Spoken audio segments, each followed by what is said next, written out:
আসসালামু আলাইকুম। বাসায় আপনারা ঘরোয়াভাবে এমন একটা প্যাক বানাতে পারেন যেটা আপনার স্কিন যে আছে এটাকে অনেকটা উজ্জ্বল এবং ঝকঝকে করবে।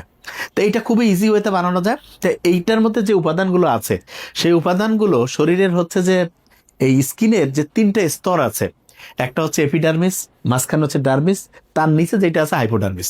মাথায় রাখতে হবে, অনেকেই মনে করে যে আমি শুধু বোধহয় ক্রিম মাখলেই মনে হয় আমার স্কিনটা ভালো হবে। না, মূলত আমাদের ডার্মিস এবং হাইপোডার্মিস মানে মাঝখানের যে স্তর এবং ভিতরের যে স্তর, এই দুইটা স্তর যদি প্রয়োজনীয় পুষ্টি পায় তাহলে দেখা যাবে স্কিনটা খুব ভালোভাবে কাজ করবে। তা প্রথম যে জিনিসটা মাথায় রাখতে হবে সেটা হলো আমরা যেই খাবারগুলো খাই সেইটা যাতে আমাদের মাঝখানের যে স্কিনের স্তর এবং তার ভিতরের যে স্তর এইটার জন্য যাতে পুষ্টি ঠিকভাবে দিতে পারে। তো এইটার জন্য আমি দুইটা জিনিস খালি একসাথে খাইতে বলবো। সেটা কি, যে ওই যে আপনার মধু আছে না, মধুর সাথে হলুদ মিক্সড করবেন, আর তার সাথে গোলমরিচ। শুনলে অবাক লাগবে, এটা আবার কেমন মিক্সার? হ্যাঁ, মধু, হলুদ, গোলমরিচ।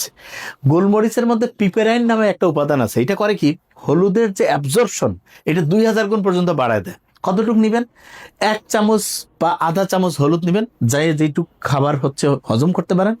আর সামান্য পরিমাণে যে এক কথায় হলুদের 1/4 পরিমাণ যে গোলমরিচের গুঁড়া নেবেন, এবং তার সাথে 1 চামচ মধু নেবেন, নিয়ে এটা প্রত্যেকদিন সকালে খাবেন। আর তার সাথে বাসায় একটা প্যাক বানাতে পারেন, যেটা কি, সেটা হলো 4টা উপাদান লাগবে। প্রথম হচ্ছে টক দই। টক দইয়ের মধ্যে ল্যাক্টোব্যাসিলি আছে না, এইটা কি করে আমাদের স্কিন যেটা আছে এইটাকে স্মুথ করে।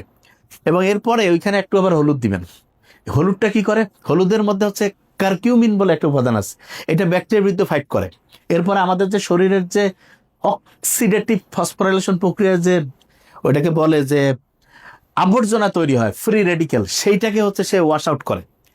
এরপরে এইটার মধ্যে দিবেন 1 চামচ মধু। মধুর মধ্যে আছে ফ্লাভোনোইক অ্যাসিড এবং ফেনোলিক। এই দুইটা কি করে, যত জীবাণু শরীরের মধ্যে স্কিনকে ক্ষতিগ্রস্ত করতে পারে প্রত্যেকটার বিরুদ্ধে ফাইট করে। তার সাথে যেটা করবেন সেটা হলো যে আপনার হলুদ থাকলো, এরপরে টক দই, মধু, এই তিনটার সাথে একদম অল্প পরিমাণে যে লেবুর যে রস আছে সেটা একটা বাটির মধ্যে নিয়ে স্কিনের মধ্যে মেখে 15 থেকে 20 মিনিট রাখবেন। তারপরে যে কুসুম কুসুম গরম পানি আছে সেইটা দিয়ে পরিষ্কার করবেন। তাহলে আপনার বাইরের যে স্তর আছে যেটার মধ্যে ধুলা ময়লা, এই বিভিন্ন যে ন্যাচারালি যে জিনিসগুলো জমে যায় সেটা পরিষ্কার করবে। আর খাবারের মধ্যে খাইলেন কি, যে মধু, এর সাথে মিক্সড করলেন হলুদের গুঁড়া, আর তার সাথে ওই যে গোলমরিচের অল্প একটু, এই তিনটা একসাথে খাবেন।